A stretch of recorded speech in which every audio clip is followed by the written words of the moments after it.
Well, let's continue to unpack and get reaction to the violence and xenophobia here in South Africa. Zimbabwe's ambassador to our country, that's Isaac Moyo, has visited various areas around KwaZulu-Natal's province. He's met with Zimbabwean nationals who've been displaced by this xenophobia. He joins us on the line now to talk about the repatriation plans for his countrymen. Ambassador Moyo, a very good evening to you, sir. Thank you very much for your time.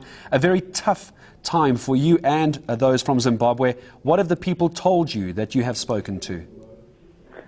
Well, thank you very much for having me. The Zimbabweans currently are very much okay. They were initially very traumatized, but they have been looked after very well by individuals.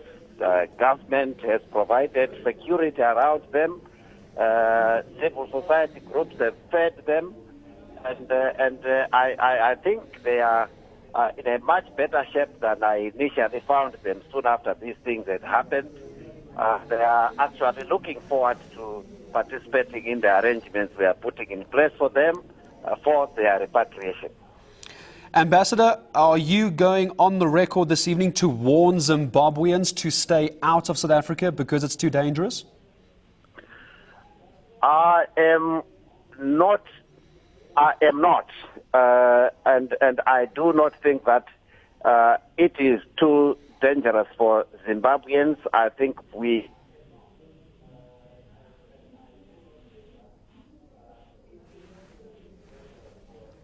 All right, so unfortunately, I think we have lost Ambassador Isaac Moyo. As we were just hearing his first initial response to my question, I asked him if he thought Zimbabweans should be advised to stay away from South Africa because it's too dangerous. He was beginning to react and say, no, he does not think it's too dangerous. What I think we will do with my team is try and get the ambassador back on the line again in a short while from now. He was also suggesting that those Zimbabweans that he had spoken to over the past few hours were in much better condition than he thought he would find them in, bearing in mind as well, not just Zimbabwe, but also Mozambique, busy making plans and getting messages through to their countrymen that they are able to return home as quickly as possible if they feel the need to. I know my team in the background is trying to get the ambassador on. As soon as we reconnect with him, I think we'll put that question to him one more time as well. There were also reports coming through that there was a Zim student body were calling for a tax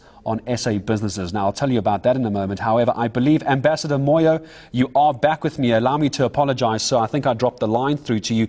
You were busy answering my question, Ambassador, about whether you think South Africa is too dangerous for Zimbabweans. I do not think that South Africa is too dangerous for Zimbabweans, and we are not making a general call for Zimbabweans to avoid coming to South Africa. No, we are not doing that.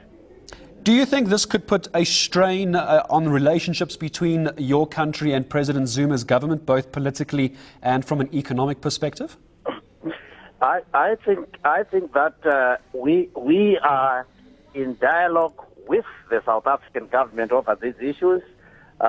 We understand the explanations they've given us, and we are also able to make our own judgments.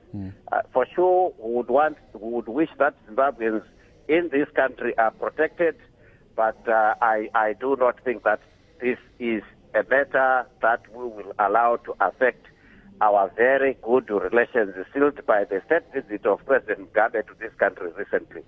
No, we think we can resolve it properly through our established government channels. Ambassador, allow me to put this question to you, if you will. A lot of the violence that we've been seeing, many people on the street that we've spoken to on this channel are saying that Zimbabweans and other foreign nationals are stealing South Africans' jobs. Do you think that's the case? Well, I would probably not be the best person to make that kind of judgment. I think it is a judgment that South Africans themselves will make. Certainly speaking to Zimbabweans, they don't think that they are really stealing South African jobs, and most of these people are self-employed anyway. So this is really something that the South Africans themselves have to make pronouncement about, but the Zimbabweans do not think that that is the case. Ambassador, thank you. I'm going to put one last question to you, if I may. Reports coming through earlier this afternoon that a Zimbabwe National Students Union, ZINASU, I think is the acronym for them, their president Gilbert Mutabuki has called on Zimbabwean youths to retaliate against xenophobic violence in SA by attacking South African businesses over in Zimbabwe. Are you aware of that, and what is your reaction to that particular comment? I am aware that there are Zimbabweans who are very disappointed with the developments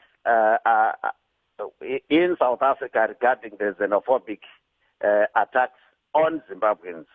The Zimbabwe government, of course, is not about to let Zimbabwean nationals take the law into their own hands. If there are issues to be tabled with the South African government, those issues will be a matter between the two governments. So we would wish that no Zimbabwean will really break the law by way of expressing their disappointment. We understand they are very disappointed. We sympathize with that position, but we would urge all our people to allow normal processes of conversation to deal with these issues. I'm sure many South Africans share the sentiment of a quick resolution to the problems. Ambassador Moyo, I thank you for your time in joining us here on Newsnight tonight. Zimbabwe's ambassador to our country, Isaac Moyo, joining us on the line there from down in Durban. Earlier today, he had met with Zimbabwean nationals.